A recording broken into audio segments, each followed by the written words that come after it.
अस्सलामुअलैकुम आदाब। 1TB के उर्दू ख़बरनामे में आप सबों का इस्तकबाल है। मैं मोहम्मद शहबाज। आगे बढ़ने से पहले नज़र डालेंगे सुर्खियों पर। नायब वज़ीर आला भट्टी विक्रमार्का ने हर हल्के में 3500 इंदिरमा घरों की तामीर का किया ऐलान। किसानों के कर्ज माफ़ी के तीसरे मरहले का किया आगाज़। KT रामाराव ने कर्ज माफी के झूठे वादों पर एहतजाज का किया ऐलान। जेल भरो तहरीक का आगाज। सिद्दीपेट में 3 साला बच्ची के साथ इस्मत दरी का वाकया। मुलजिम को 24 घंटे में कर लिया गया गिरफ्तार। हरियाणा असेंबली इंतखाबात के लिए कांग्रेस की अहम मीटिंग। टिकट की तकसीम में जीतने के इम्कानात और वफादारी को तरजीह देने का फैसला। अब खबरें तफसील से। नायब वज़ीर आला भट्टी विक्रमार्का खम्मम ज़िले में मधिरा हल्के का दौरा किया, जहां उन्होंने हर हल्के में 3500 इंदिरमा घरों की तामीर की तैयारी और भूमि पूजा की इनाकात की बात की। इस दौरे के दौरान उन्होंने किसानों के लिए 2 लाख रुपए तक की कर्ज माफ़ी के तीसरे मरहल का भी आगाज़ किया। जमालापुरम में एक मीटिंग के दौरान नायब वज़ीर आला ने कर्ज माफ़ी के झूठे प्रोपेगेंडे पर शदीद तनकीद की और वाज़ेह किया कि उनकी हुकूमत ने 5 सालों में कर्ज माफ़ी के वादे को पहले ही साल में पूरा कर लिया है।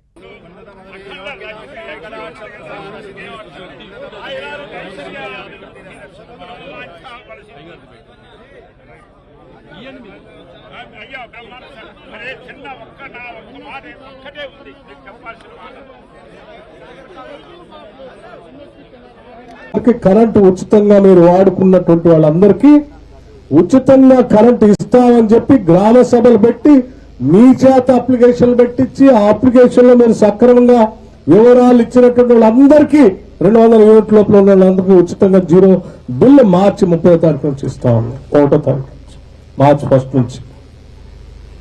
సో ఇవన్నీ ఇచ్చినటువంటి హామీలను కూడా హోదాంతరం తర్వాత చేసుకుంటూ పోతా ఉన్నాం.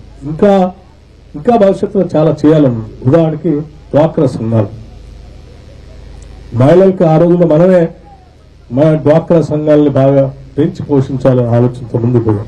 ఇవాళ మేము చెప్తా ఉన్నాం, డ్వాక్రా సంఘాలకు మహిళలందరికీ, రాష్ట్రంలో ఉన్నటువంటి మహిళలందరికీ సంవత్సరానికి 20,000 కోట్ల రూపాయలు వడ్డీ లేని రుణాలు ఇవ్వాలని మేము నిర్ణయం చేసి అవి ఇస్తాం. మీ అందరికి సంవత్సరానికి 20,000 కోట్ల రూపాయలు, 20,000 కోట్ల రూపాయలు అంటే 5 ఏళ్లలో 1,00,000 కోట్ల రూపాయలు మహిళలందరికీ వడ్డీ లేని రుణాలు ఇస్తాం.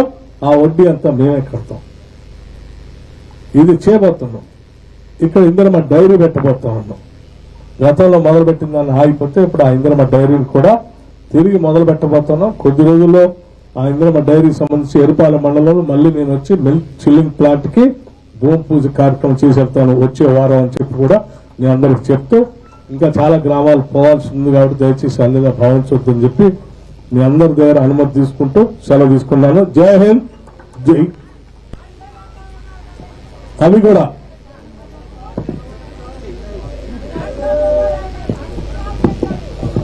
ఇళ్లకు సంబంధించి కూడా నేను ఒక ముఖ్యమైనటువంటి ప్రకటన చేస్తా ఉన్నాను. ఇప్పటికే నేను నియోజకవర్గంలో అందరికీ ఆదేశాలు ఇచ్చాను. 3,500 ఇళ్లని ఈ నియోజకవర్గంలో 3,500 ఇళ్లని శాంక్షన్ చేస్తా ఉన్నాం. కొద్ది రోజుల లిస్ట్ తయారు చేసి ప్రకటన కూడా చేస్తాం. మీ అందరికీ ఒక్కో ఇల్లు కట్టుకోవడానికి 5 లక్షల రూపాయలు ఇస్తా ఉన్నాం. ఓకే, నమస్కారం. నేను రోడ్డు మీదకి వస్తామని కేటీఆర్ హరీష్ రావు అంటున్నారు. నువ్వెవరు చేయటానికి? మేమే చెప్తున్నాం, ప్రజలకు ఇవ్వటం కోసం. ఇది ప్రజాప్రభుత్వం. ఇది ఇక్కడ సంపాదించే ప్రతి పైసా ప్రజల కోసం ఖర్చు పెడతాం. మీలాగా దోపిడీ చేయలేమని కూడా చెప్పా. అదృష్టం కొద్ది మీ అందరి ఆశీస్సులతో మదన శాసనసభ్యుడిగా మీరు గెలిపించి పంపిస్తే ఈరోజు నేను రాష్ట్ర ఉప ముఖ్యమంత్రిగా ఆర్థిక శాఖను చూస్తున్నటువంటి వ్యక్తిగా మీ అందరి దీవెనతో, ఆ జమలాపురం వెంకటేశ్వర స్వామి ఆశీస్సులతో రాష్ట్ర ప్రజలందరికీ 2 లక్షల రూపాయలు రుణమాఫీ చేసేటువంటి అదృష్టం నాకు మీ అందరు కలిగించారు. మీ అందరూ నన్ను గెలిపించి పంపిస్తే కాంగ్రెస్ పార్టీ నన్ను ఉప ముఖ్యమంత్రి చేసి, ఇవాళ సంతృప్తిగా నాకు వేసిన ప్రతి ఓటుకి విలువ తెచ్చేటట్టుగా మీ అందరూ తలెత్తుకునేటట్టుగా మనం ఇచ్చిన వాగ్దానాలను ఇవి చేసుకుంటూ పోతా ఉన్నాం. భవిష్యత్తులో కూడా చెప్తా ఉన్నాం. ముఖ్యమంత్రి రేవంత్ రెడ్డి గారు కూడా చాలా స్పష్టంగా చెప్పారు. ఆయన ఛాలెంజ్ చేసి కొద్దిమంది దీని మీద అవగాహన లేనటువంటి వాళ్ళు అవాకులు చవాకులు పేరుతూ రకరకాల మాటలు ఛాలెంజ్ చేస్తా ఉన్నాం. కానీ నువ్వు ₹1,00,000 రుణమాఫీ 10 సంవత్సరాలు చేయనటువంటి మీరు అసలు మీకు ఎక్కడ మోరల్ లైట్ ఉంది? మీరు ఏ ముఖం పెట్టుకొని బయటకు వచ్చి 2 లక్షల రుణమాఫీ కాలేదని రోడ్డు మీదకి వచ్చి మాట్లాడుతూ సిగ్గు ఎగ్గు ఉందా అసలు వీళ్ళిద్దరికి? నిజంగా నాకు ఆ భాష మాట్లాడాలంటే కూడా బాధ అనిపిస్తాం. 10 సంవత్సరాలు, 1 సంవత్సరం కాదు 2 సంవత్సరం కాదు, 10 సంవత్సరాలు ₹1,00,000 కూడా రుణమాఫీ చేయలేనటువంటి వాళ్ళు వాళ్ళ బయటకు వచ్చేసి 2 లక్షల వరకు మీరు అన్నారు కదా, చేయలేదా? నేను సంవత్సరం కూడా కాలేదు, పూర్తి చేస్తూనే ఉన్నాం. ఇవాళ ఈ ప్రభుత్వం రైతుల కోసం కేవలం రుణమాఫీ ఒక్కటే కాదు, మీరు ఆలోచన చేయండి. మేము ఇవాళ మళ్ళీ ఇంకో మాట కూడా చెప్తా ఉన్నాను ఇక్కడ నుంచి. క్రాప్ ఇన్సూరెన్స్, పంటలకు సంబంధించిన బీమాని 10 సంవత్సరాలు ఈ దుర్మార్గం చేయలేదు. పంట నష్టపోతే రైతులకి ₹1 కూడా పంట నష్టపరిహారం ఇవ్వలేదు. ఇవాళ రైతులకు సంబంధించినటువంటి ఆ క్రాప్ ఇన్సూరెన్స్ సొమ్ముని, రైతులు కట్టాల్సిన డబ్బును కూడా ఈరోజు ప్రభుత్వ పరంగా ఇందిరమ్మ రాజ్యం ప్రజాప్రభుత్వం కట్టబోతా ఉందని కూడా మీ అందరికీ నేను చెప్తా ఉన్నా. రైతులకు సంబంధించిన ఇన్సూరెన్స్ కూడా, క్రాప్ ఇన్సూరెన్స్ వేరు, పంటలకు సంబంధించిన ఇన్సూరెన్స్ వేరు, రైతులకు సంబంధించిన ఇన్సూరెన్స్ వేరు. రైతులకు సంబంధించిన बीआरएस के कारगुजार सदर केटी रामा राव ने इल्जाम लगाया कि हुकूमत की तरफ से कर्ज की माफ़ी एक महज दिखावा है। वजीर आला रेवंत रेड्डी के खिलाफ लड़ाई धोखाधड़ी की जारी रहेगी। तेलंगाना भवन में एक प्रेस कॉन्फ्रेंस से खिताब करते हुए केटी रामा राव ने कहा कि पार्टी जेल भरो तहरीक शुरू करेगी और एहतजाज उस वक्त तक जारी रहेगा जब तक हुकूमत तमाम कर्ज माफ़ नहीं कर देती। उन्होंने बताया कि पार्टी कायदीन जुमरात यानी आज रियासतगीर एहतजाज में हिस्सा लेंगी, जिसमें बगैर शराइत के कर्ज की माफ़ी का मुतालबा किया जाएगा। केटीआर ने चिविल्ला में होने वाले एहतजाज में शिरकत करने का ऐलान किया और एमएलए से अपने हलकों में एहतजाज करने की हिदायत दी। రాష్ట్ర వ్యాప్తంగా రోడెక్కుతున్నారు. మాకెందుకు రుణమాఫీ జరగలేదు అని చెప్పి రైతులు రాష్ట్ర వ్యాప్తంగా రోడెక్కుతా ఉన్నారు. ఎక్కడికక్కడ ఇవాళ రణరంగంగా రుణభంగం జరిగింది కాబట్టి రణరంగంగా రాష్ట్రంలోని ప్రతి గ్రామం కూడా మారిన పరిస్థితి. ఇవి మాఫీ మంటలు అనే పేరిట మాఫీ అని చెప్పి మోసం చేస్తున్న వైనం ఏదైతుందో దాని మీద ఒకవైపు, మరొక వైపు ఎక్కడికక్కడ నిరాహార దీక్షలు, ధర్నాలు, నిరసనలు. ఇది ఎవ్వరు ఏ పార్టీ ప్రేరేపించింది కాదు. రైతులు స్వచ్ఛందంగా తమ కడుపు మంటతో ప్రభుత్వ కార్యాలయాల్లోకి, అదేవిధంగా బ్యాంకుల దగ్గర చేరి ఇవాళ ఎక్కడికక్కడ ప్రభుత్వ కార్యాలయాలను కూడా ముట్టడిస్తూ ఉన్నారు. చూడండి, ఇది ఆగని అన్నదాతల నిరసనలు, ఒక ఫుల్ పేజ్ మొత్తంగా ఎక్కడికక్కడ రాష్ట్ర వ్యాప్తంగా రగులుతున్న పరిస్థితి ఇట్లా కనబడుతూ ఉంది. వాస్తవాలు ఇట్లా ఉన్నాయి. 4-5 రోజులుగా ఏ పత్రిక చూసినా, మరి టీవీ చూసినా రుణమాఫీ మీద రగులుతున్న రైతు లోకం, రైతు ఆందోళనలతో అట్టుడుకుతున్న రాష్ట్రం, సీఎం దిష్టిబొమ్మల ఊరేగింపులు, నిరసనలు, ఇవన్నీ కూడా ఒకవైపు కనబడతా ఉన్నాయి. గుండెలు మండి అన్నదాతల ఆందోళన చేస్తుంటే వాళ్ళ పోలీస్ కేసులు పెట్టి, అక్రమ అరెస్టులు పెట్టి చేసి వారిని అణిచివేసే ప్రయత్నం చేస్తూ ఉన్నారు. మీరు ఇది చూడాలా దయచేసి అందరూ కూడా. ఆదిలాబాద్ జిల్లాలో తలమడుగు మండలంలో 13 మంది రైతుల మీద, బజార్ హత్నూర్ మండలంలో 4 రైతుల మీద కేసులు పెట్టడమే కాదు, ఇది ఎఫ్ఐఆర్ కాపీలు, these are the FIR copies. ఈ ఎఫ్ఐఆర్లు పెట్టి, కేసులు పెట్టి వాళ్ళ రైతులను సాయంత్రం దాకా కూర్చోబెట్టి వాళ్ళ మీద జులుం చేసి ఈ రకంగా గంటలు వేధించి అటు ఇబ్బంది పెడుతున్నారు. ఏం సెక్షన్లు పెడుతున్నారు ఈ రైతుల మీద? రుణమాఫీ జరగలేదు అని ఆందోళన చేస్తే 7 సంవత్సరాలు శిక్ష పడే విధంగా సెక్షన్ 126, 2 సంవత్సరాలు శిక్ష పడే విధంగా సెక్షన్ 189, 1 సంవత్సరం శిక్ష పడే విధంగా 223. ఇలా చాలా విచిత్రంగా attack on public servants, civil disobedience, ఈ రకమైన కేసులు రైతుల మీద 7 సంవత్సరాలు శిక్ష పడే విధంగా రైతుల మీద కేసులు పెడతా ఉన్నారు. ఇది వాస్తవం, క్షేత్రస్థాయిలో ఉన్న పరిస్థితి. ముఖ్యమంత్రి గారేమో రుణమాఫీ చేసినాం, పాలాభిషేకాలు చేసుకోండి అని ఆయన ఉదరగొడతా ఉన్నాడు. ఇక ఇంకోవైపు వ్యవసాయ మంత్రి గారు 2 లక్షల రుణం అయిపోయింది, తీర్చేసినాం, ఇప్పుడే చూపెట్టాను మీకు ఆయన స్టేట్మెంటు, అయిపోయింది 2 లక్షల రుణమాఫీ అని ఆయన వ్యవసాయ మంత్రి తుమ్మల నాగేశ్వరరావు గారు. కానీ వాస్తవాలు దాచేస్తే దాగవు. ఇవాళ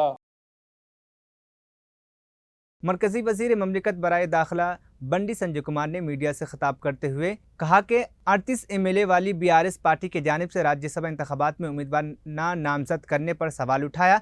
संजय कुमार ने इल्ज़ाम आयद किया कि बीआरएस के सरबराह के चंद्रशेखर राव राज्यसभा के उम्मीदवार का ऐलान कांग्रेस के वकील अभिषेक मनु सिंघवी को कविता की जमानत हासिल करने के बदले में किया, बल्कि सिंघवी को बीआरएस और कांग्रेस के मुश्तरका उम्मीदवार करार दिया है। बंडी संजय कुमार ने वजाहत की कि बीआरएस ने अपने उम्मीदवार का ऐलान क्यों नहीं किया, जबकि बीजेपी के पास सिर्फ 8 एमएलए होने की वजह से वो इस मुकाबले में शामिल नहीं हो सकी।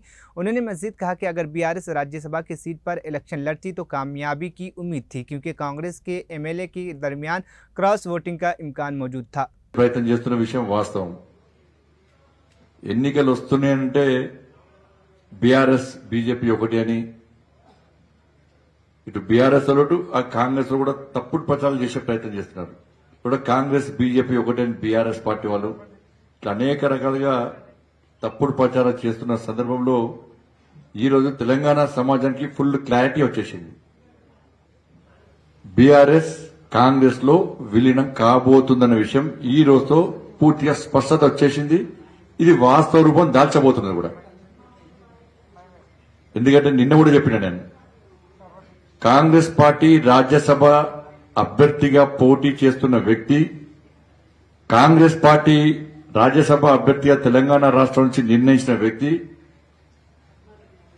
కేసీఆర్ ముద్దుల కూతురైనటువంటి కవిత గారిని వారి యొక్క బెయిల్ కోసము తీవ్ర ప్రయత్నాలు చేసినటువంటి వ్యక్తి. సరే, అడ్వకేట్ కదా చేయొచ్చు అంటే ఇది ప్రత్యేకమైన కేసు.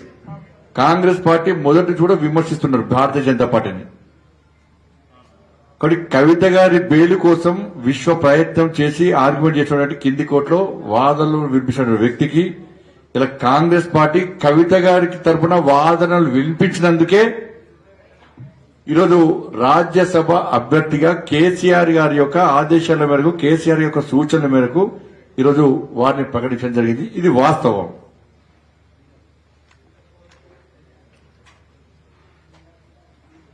కాబట్టి దీన్ని తెలంగాణ సమాజం గమనించాలి. ఈరోజు నామినేషన్ చివరి రోజు. ఈరోజు బీఆర్ఎస్ పార్టీ ఎందుకు నామినేషన్ దాఖలు చేయలేదు? 39 మంది శాసనసభ్యులు మీకున్నారు. కొంతమంది వెళ్ళిపోయారు కావచ్చు, విప్పిస్తున్నా తెలుసు, వాళ్ళు కూడా ఓటింగ్ రావాల్సిందే. 39 మంది శాసనసభ్యులు బీఆర్ఎస్ పార్టీ రాజ్యసభకు ఎందుకు పోటీ చేయలేకపోయింది? ఎవరి కోసం పోటీ చేయలేకపోయిందో చెప్పాలి.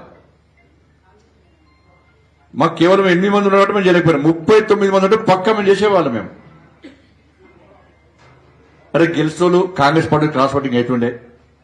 ఎందుకంటే దాదాపు 10 మంది పోయి కేసీఆర్ కలిసింది వాస్తవం ఫామ్ హౌస్ లో కాంగ్రెస్ వాళ్ళు. ఇప్పుడు కాంగ్రెస్ వాళ్ళు ఎమ్మెల్యేలు అందరూ కూడా కాంగ్రెస్ లీడర్లు కలుస్తున్నారు, ఢిల్లీ పోతున్నారు, పోయి కేసీఆర్ కలుస్తున్నారు మంత్రి పదవుల కోసం. ఎందుకంటే కేసీఆర్ చెప్పింది నడుస్తున్నారు ఢిల్లీలో. కేసీఆర్ ఏ ముట్ట చెప్పాలా ముట్ట చెప్పిన కేసీఆర్ ఆడింది ఆట పాడిందే పాట కాంగ్రెస్ పార్టీలో. కాబట్టి కవిత గారి తరఫున బెయిలు కోసం వాదించిన వ్యక్తిని ఇద్దరు కలిసి నిర్ణయించిన అభ్యర్థి. ఆయన ఇద్దరు కలిసి నిర్ణయం తీసుకున్న అభ్యర్థి కాబట్టి ఇవాళ బీఆర్ఎస్ పార్టీ ఇలా నామినేషన్ దాఖలు చేయకుండా కాంగ్రెస్ పార్టీకి పరోక్షంగా మద్దతు ఇచ్చింది. ఇప్పుడు చెప్పాలి, బీఆర్ఎస్ పార్టీ కాంగ్రెస్ లో విలీనమవుతుందా, బీజేపీలో విలీనమవుతుందా? ఇలా ఎట్టి బస్సులో అతి త్వరలోనే బీఆర్ఎస్ పార్టీ కాంగ్రెస్ పార్టీలో విలీనం కావడం తథ్యం. దీనికి మళ్ళా కాంగ్రెస్ వాళ్ళు విమర్శకు ప్రతి విమర్శ కాంగ్రెస్ పార్టీ క్యాడర్ ఆలోచించాలి, కాంగ్రెస్ పార్టీ నాయకులు ఆలోచించాలి, బీఆర్ఎస్ పార్టీ నాయకులు, బీఆర్ఎస్ పార్టీ కార్యకర్తలు కూడా ఆలోచించాలి. ఢిల్లీలో ఒప్పందం జరిగింది. ఇది ప్లాన్ ప్రకారం ఇలా భారతీయ జనతా పార్టీని బదనాం చేయడానికి 2 పార్టీలు కలిసి కుట్రలు చేస్తున్నాయి. ఇవాళ మళ్ళా స్పష్టం చేస్తున్నా, కాంగ్రెస్ పార్టీ ప్రకటించిన రాజ్యసభ అభ్యర్థి బీఆర్ఎస్ పార్టీ కాంగ్రెస్ పార్టీ ఉమ్మడి అభ్యర్థి. అందుకే బీఆర్ఎస్ పార్టీ 39 మంది శాసనసభ్యులు ఉన్నప్పుడు కూడా నామినేషన్ దాఖలు చేయలేదు. కవిత గారి తరఫున బెయిల్ కోసం ఆర్గ్యుమెంట్ చేసిన వ్యక్తి కాబట్టి, వాదనలు వినిపించిన వ్యక్తి కాబట్టి ఇద్దరి ఉమ్మడి అభ్యర్థి. ఇవాళ ఇది తెలంగాణ సమాజం దీన్ని గుర్తించాల్సిన అవసరం ఉంది. ఇన్ని రోజులు టైం పాస్ పాలిటిక్స్ చేశారు. 6 గ్యారెంటీల మీద ప్రజల దృష్టి మళ్లించడానికి ఇద్దరు కలిసి డ్రామాలు చేశారు వాళ్ళు. మరి బీఆర్ఎస్ పార్టీ బీజేపీ ఎప్పుడు ఒకటి కాదు. ఎందుకంటే ఇది కుటుంబ party, Congress party, BRS party కుటుంబ పార్టీ. ఇది అవినీతి party Congress party, BRS party కూడా అవినీతి పార్టీ. ఇద్దరి మధ్య సయోధ్య కుదిరింది, మాట ముచ్చట అయిపోయింది, కళ్యాణం మాత్రమే బాకీ ఉంది. ఇవాళ ఈ 2 పార్టీలు ఒకటే, దీన్ని గుర్తించాల్సిన అవసరం ఉంది. కాబట్టి ఇప్పటి నుంచి కాంగ్రెస్ పార్టీలు బీఆర్ఎస్ బీజేపీలో విలీనమవుతుందని మాట్లాడే అర్హత మీకు లేదు. అటు తప్పుడు ప్రచారం చేసేటువంటి అర్హత మీకు లేదు. వాళ్ళకి ఫుల్ క్లారిటీ వచ్చేసింది తెలంగాణ సమాజానికి. మీరు ఏం చెప్పినా ఏం చెప్పకుండా క్లారిటీ వచ్చేసింది. ఎందుకు నామినేషన్ దాఖలు చేయాలో చెప్పాలి.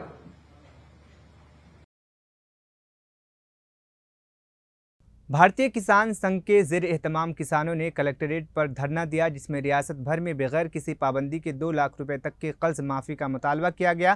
मुजाहिरीन ने कहा कि ये एहतजाज संघ के रियासती कमेटी के कॉल पर कलेक्टरों और तहसीलदारों के दफातर पर किया गया था। किसानों ने इल्ज़ाम आयद किया कि हुक्मरान जमात हालिया असम्बली इंतखाबात के बाद कर्ज माफ़ी के वादों पर अमल करने में नाकाम रही है और अपने मौक़िफ़ में तब्दीली कर रही है। उन्होंने मुतालबा किया कि कर्ज माफ़ी को इलेक्शन के दौरान किए गए वादों के मुताबिक फौरी तौर पर नाफिज किया जाए। एहतजाज के दौरान किसानों ने कलेक्ट्रेट में अहदेदारों को अपने मुतालबात के साथ एक नुमाइंदा भी पेश किया। तेलंगाना के सिद्दीपेट 3 टाउन पुलिस स्टेशन के हुदूद में एक 3 साला बच्ची के साथ इस्मतदरी का वाक़या पेश आया। पुलिस ने मुलजिम को 24 घंटे के अंदर ही गिरफ्तार कर लिया है। इंस्पेक्टर विद्यासागर ने केस की तफसीलात फराहम करते हुए बताया कि सिद्दीपेट में ज़ेर तामीर गो ग्रीन अपार्टमेंट में नेपाल से ताल्लुक़ रखने वाला एक शख्स चौकीदार के तौर पर काम करता था और अपने ख़ानदान के साथ वहाँ क़याम पज़ीर था। 19 अगस्त की दोपहर इसी अपार्टमेंट में पेंटिंग का काम करने वाले अजय नामी शख्स, जो गोरखपुर उत्तर प्रदेश का रिहायशी था, चौकीदार की 3 साला पोती को अपने कमरे में ले जाकर जिनसी ज्यादती का निशाना बनाया और फरार हो गया। जब बच्ची रो रही थी तो चौकीदार उसको उठाया और फौरी तौर पर 3 टाउन पुलिस को इत्तला दी। पुलिस फौरी जाए वक़्या पर पहुंची और बच्ची को सिद्दीपेट के सरकारी अस्पताल मुंतकिल कर दिया गया। पुलिस ने केस दर्ज करके तहकीकात शुरू कर दी है। సిద్దిపేట 3 టౌన్ పిఎస్ లిమిట్స్లో మైత్రివనం ఏరియాలో ఒక అపార్ట్మెంట్ ఉంటుంది. అది ఇంకా కంప్లీట్ కాలేదు. బట్ అందులో ఒక వాచ్మెన్గా నేపాల్కు సంబంధించిన తన కుటుంబం అక్కడ ఉండడం జరుగుతుంది. తను వాళ్ళ మనవరాల్ని ఇక్కడే సాదుకుంటున్నాడు. అదే అపార్ట్మెంట్లో ఈ పెయింటింగ్ వర్క్ గురించి కొంత ఉత్తరప్రదేశ్కి సంబంధించినటువంటి ఒక 5-6 మంది లేబర్ వాళ్ళు పెయింటింగ్ వర్క్ గురించి రావడం జరిగింది. 19th రోజు ఈ పాప వాళ్ళ తాతతోటి ఉండగా ఈ ఉత్తరప్రదేశ్కి సంబంధించినటువంటి నేరస్తుడు ఎవరైతే ఉన్నాడో ఆ పాపను ఆడిస్తా అని చెప్పేసి, అంటే ఆ రూమ్కి ఎదురుగానే వాళ్ళ రూమ్ ఉంటుంది. సో ఆడిస్తా అని చెప్పేసి తీసుకొని వెళ్ళి ఒక 10 నిమిషాల వరకు కూడా రాకపోవడంతో ఈ తాత డౌట్ వచ్చి వెళ్తాడు ఆ రూమ్లోకి. అప్పటికి ఆ పాప కొద్దిగా అరుస్తూ ఉంటుంది. సో ఎవరైతే ఈ నేరస్తుడు, అతని పేరు అజయ్, ఉత్తరప్రదేశ్కి సంబంధించిన వ్యక్తి, 30 years ఉంటాడు. అప్పుడు పెయింటింగ్ వర్క్ కోసం రావడం జరిగింది అతను. సో తను ఈ పాపను పట్ల అబ్యూజ్గా బిహేవ్ చేశాడు, అత్యాచార చేయడం జరిగింది. సో పాప యొక్క అది పరిస్థితి చూసి వాళ్ళ తాత వెంటనే తీసుకురావడం జరిగింది. ఆ ఇన్ఫర్మేషన్ మాకు పోలీసు చేరడంతో మేము వెంటనే రియాక్ట్ అయ్యి స్పాట్కి వెళ్ళడం జరిగింది. అప్పటికి ఆ నేరస్తుడు అక్కడి నుంచి వెళ్ళిపోయాడు.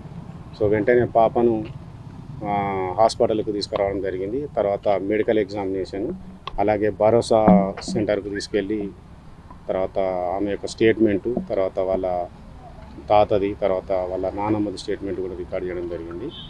సో ఫర్ బెటర్ పర్పస్, ఎందుకంటే ఆమె ప్యానిక్లో ఉంది, పాప చిన్న పాప 3 years కనుక ఆమె కొద్దిగా ప్యానిక్ పోవడానికి హాస్పిటల్లోని అబ్జర్వేషన్ పర్పస్ పెట్టడం జరిగింది. ఆ నిందితుడి పైన రేపు, తర్వాత చిన్నల అంటే 12 years బిలో పాప కనుక అదొక చట్టం 64 Clause 2 ఒకటి, తర్వాత ఇప్పుడు పోక్సో ఒకటి, మనకు చిన్నపిల్లల పట్ల ఉన్నటువంటి ఆ కేసు ప్రివెన్షన్ ఆఫ్ సెక్సువల్ ఇది చిల్డ్రన్స్ యాక్ట్ అనేది ఒకటి ఉంది 2012, అది Section 6 అగ్రిగేటెడ్ ఫామ్లో ఉంది కనుక ఆ సెక్షన్స్ మీద కేసు రిజిస్టర్ చేసి అతని పైన మనం ఎఫర్ట్స్ పెట్టి అతని 24 గంటల లోపు మళ్ళీ వెంటనే మేము అక్కడ ఈ పొన్నాల దగ్గర వాడు ఎవడైతే ఉన్నాడో అక్యూజుడు బ్యాగ్ చదువుకొని ఇక్కడి నుంచి అబ్స్కాండింగ్ అయ్యే పనిలో ఉన్నాడు వాడు. సో అది ఇన్ఫర్మేషన్ తోటి అతన్ని పట్టుకొని తర్వాత అతన్ని రిమాండ్ కూడా చేయడం జరిగింది. పాప ఆరోగ్యం బాగానే ఉంది, కొద్దిగా అప్పుడు ఇబ్బందిగా పడింది, ఇప్పుడైతే ఆరోగ్యం బాగానే ఉంది. ఇంకా ఫర్దర్ దీంట్లో చేయాల్సిన ఎగ్జామినేషన్ తర్వాత 164 ఇన్వెస్టిగేషన్ పాయింట్ ఆఫ్ వ్యూలో అన్నీ కూడా మేము చేసుకుంటున్నాం. పోలీస్ పరంగా కూడా వెంటనే రియాక్ట్ అయ్యి చేయాల్సినవన్నీ కూడా చట్టపరంగా చేయడం జరుగుతుంది.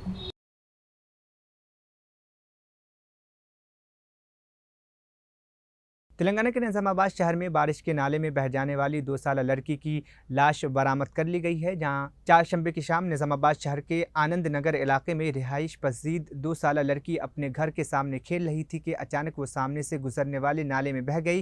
इस वाक़े की इत्तला उसके साथ खेलने वाली दीगर बच्चियों ने दी।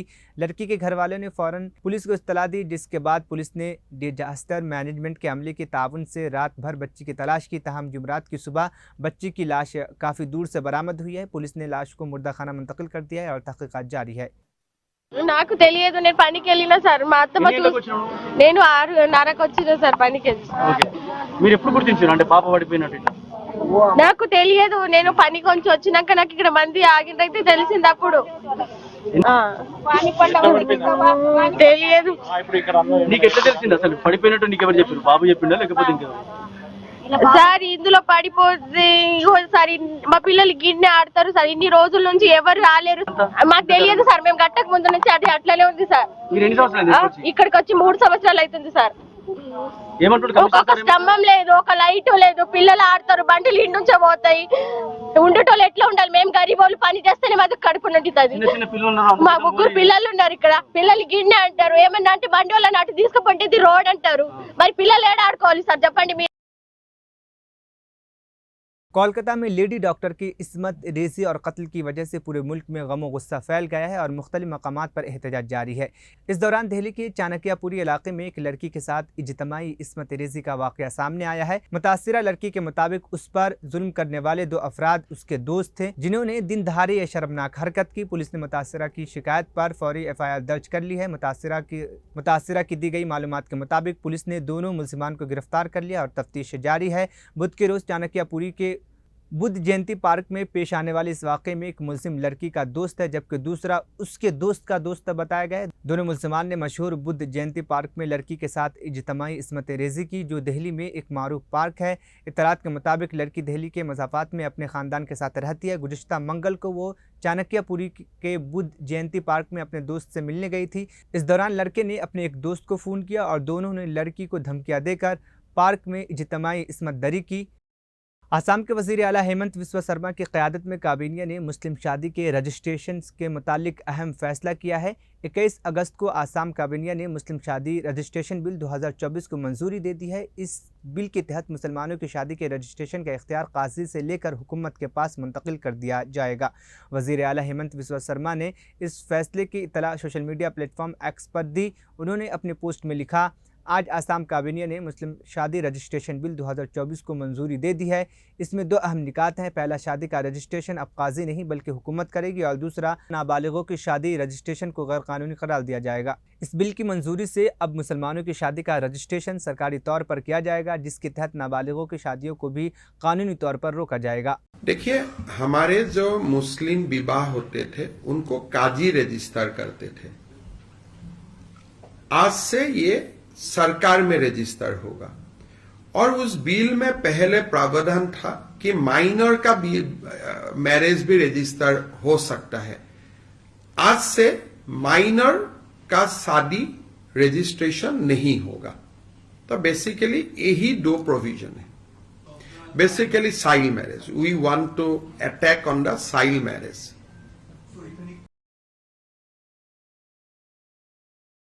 हरियाणा असम्बली इंतखाबात के पेश नज़र कांग्रेस के सीनियर लीडरान ने बुध को दिल्ली में एक अहम मीटिंग की, जिसमें टिकट तकसीम की पॉलिसी पर बातचीत की गई। मीटिंग में यह फैसला किया गया कि टिकट उन उम्मीदवारों को दिए जाएंगे जिनके जीतने की इम्कानात रोशन हैं और जो पार्टी के तयन वफादार हैं। हरियाणा प्रदेश कांग्रेस कमेटी की रियासती इलेक्शन कमेटी की मीटिंग में मुमकिन उम्मीदवारों और इंतखाबी तैयारियों पर तफसील से तबादला ख्याल किया गया। इस मीटिंग में साबिक वज़ीर आला भूपिंदर सिंह हुड्डा, रियासती कांग्रेस कमेटी के सदर इंचार्ज दीपक बाबरिया, चौधरी बैरिंदर सिंह, पार्टी के कौमी जनरल सेक्रेटरी कुमारी शैलजा, रणदीप सुरजेवाला और दीगर अहम लीडरान शामिल थे। मीटिंग के दौरान फैसला किया गया कि उम्मीदवारों की चुनाव में उन इंतखाबी कामयाबी के इम्कानात और पार्टी के तयन उनकी वफादारी को मद्देनजर रखा जाएगा। इलेक्शन कमेटी की जो मीटिंग हुई थी उसमें आगामी विधानसभा चुनाव की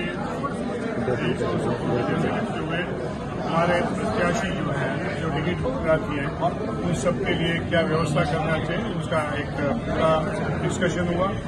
पहला जो हमारा एक बहुत बड़ा महत्वपूर्ण डिसीजन वो था कि यहाँ जो कुछ भी कैंडिडेट के बारे में जो कुछ भी डिसीजन होंगे उसमें हाईकमांड को अल्टीमेट अथॉरिटी हम सब ले रहे हैं। तो एक चुनाव वो पारित हुआ है। दूसरा, स्क्रीनिंग कमेटी की मीटिंग जो होगी वो 25-26 तारीख से शुरू होगी और 30 तारीख तक अपनी कार्रवाई समाप्त करने जा रही है। वो इंडिकेशन उसके चेयरमैन अजय माकन जी ने परसों दिया हुआ है। आज हमारी ये पीईसी की जो पहली मीटिंग हो रही है और परसों तक जो है हमारे सभी साथियों को कहा गया है कि पूरे प्रदेश में भी हम सीनियर लीडरों को सबको कहेंगे कि जिसका जो कुछ भी किसी के नाम के लिए प्रस्ताव है हमारे पीईसी के सदस्यों के ओर से कॉन्फिडेंशियलिटी में एक पेपर पर लिख के पीसीसी को या स्क्रीनिंग कमेटी के चेयरमैन के सामने पेश कर सकते हैं। तो चौथी महत्वपूर्ण बात हुई थी कि परसों जो मीटिंग हुई थी एआईसीसी में उस पर राहुल गांधी जी ने भी एक कुछ सजेशंस दिए थे कि जो कुछ भी अभी आने वाले दिनों में डिसीजंस हो उसमें बड़ी सतर्कता से एक सामाजिक समीकरण बनाने की, यंग और महिलाओं को प्राधान्य देने की कोशिश आपको करनी चाहिए। तो उसका भी संज्ञान लिया गया और वो बात भी स्क्रीनिंग कमेटी के सामने रखी। तो ये आज की हमारी जो मीटिंग थी उसकी ये महत्वपूर्ण मीटिंग थी। और उसके अलावा तो बाकी सभी सदस्यों का कोई न कोई सुझाव रहता था कि किस प्रकार से आगे बढ़े कैसे बढ़े। मगर प्रदेश समिति की ओर से और मेरी ऑफिस की ओर से भी हमारे 2500 से भी ज्यादा इतनी बड़ी मात्रा में पूरे देश में कोई जो है पर्चे नहीं आए हैं। इतना आज रश हुआ है। हरियाणा कांग्रेस के पूरे उम्मीदवारों की कार्यकर्ताओं की इतनी आस्था बढ़ चुकी है कि ये भारी मात्रा में आने के बावजूद भी तो सबको मौका दिया जा रहा है कि अपनी बात पेश करें, अपनी जो स्ट्रेंथ और वीकनेसेस वो पेश करें और वो सबका एक आकलन करते हुए उसकी एक सिनॉप्सिस बनाने जा रहे हैं। वो भी स्क्रीनिंग कमेटी के चेयरमैन को पेश की जाएगी जिसकी वजह से मुझे वज़ीर आज़म नरेंद्र मोदी जो कि पोलैंड के 2 रोज़ा दौरे पर हैं ने पोलैंड में हिंदुस्तानी कम्युनिटी के अफराद से खिताब किया। इस मौके पर उन्होंने हिंदुस्तान और पोलैंड के तारीखी शराकतदारी का तज़किरा किया और दोनों ममालिक के दरमियान ताउन और हिमायत को मज़ीद मुस्तहकम करने के इम्कानात पर रोशनी डाली। पीएम मोदी ने बताया कि 45 साल बाद कोई हिंदुस्तानी वज़ीर आज़म पोलैंड पहुंचे हैं और इस दौरे को एक तारीख़ी लम्हा करार दिया। उन्होंने अपनी तकरीर में ये भी वजाहत की कि किस तरह उनके दौर में मुतअद्दिद ममालिक के साथ ताल्लुकात को दोबारा बहाल किया जा रहा है जिन्हें मुख्तलिफ हुकूमतों के इत्तेहाद कई दहाइयों से नज़रअंदाज किया गया था। मेरा तो जाम साहब के परिवार से काफी मिलना जुलना रहा है। मुझ पर उनका अपार स्नेह रहा है। कुछ महीने पहले भी मैं वर्तमान जाम साहब से मिलने गया था। उनके कमरे में पोलैंड से जुड़ी एक तस्वीर आज भी है और मुझे ये देखकर अच्छा लगता है कि जाम साहब के बनाए रास्ते को पोलैंड ने आज भी जीवंत रखा है।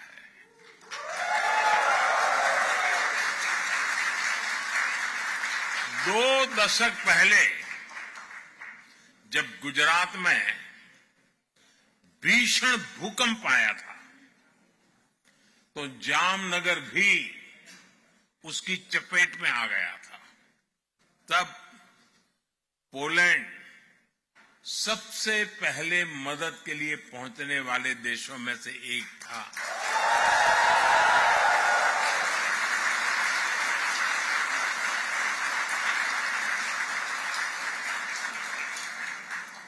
यहां पोलैंड में भी लोगों ने जाम साहब और उनके परिवार को भरपूर सम्मान दिया है। ये प्यार वार्सो में गुड महाराजा स्क्वायर में साफ साफ दिखता है। कुछ देर पहले मुझे भी दोबरे महाराजा मेमोरियल और कोल्हापुर मेमोरियल के दर्शन का सौभाग्य मिला है। इस अविस्मरणीय घड़ी में मैं एक जानकारी भी आपको देना चाहता हूं। भारत जाम साहब मेमोरियल यूथ एक्सचेंज प्रोग्राम शुरू करने जा रहा है।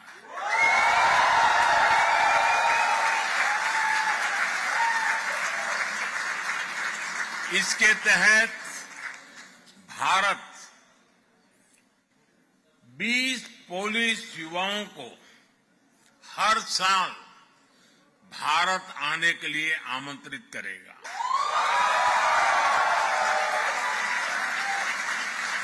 इससे भारत के बारे में पोलैंड के युवाओं को और ज्यादा जानने का मौका मिलेगा। साथियों, यहां का कोल्हापुर मेमोरियल भी कोल्हापुर के महान राजघराने के प्रति पोलैंड की जनता का श्रद्धाभाव है, एक ट्रिब्यूट है।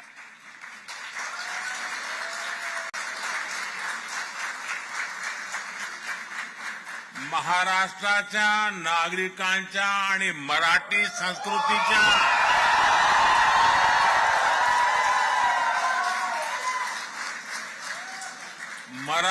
संस्कृतीच्या प्रती पोलंडचे नागरिकांनी व्यक्त केलेला हा सन्मान आहे।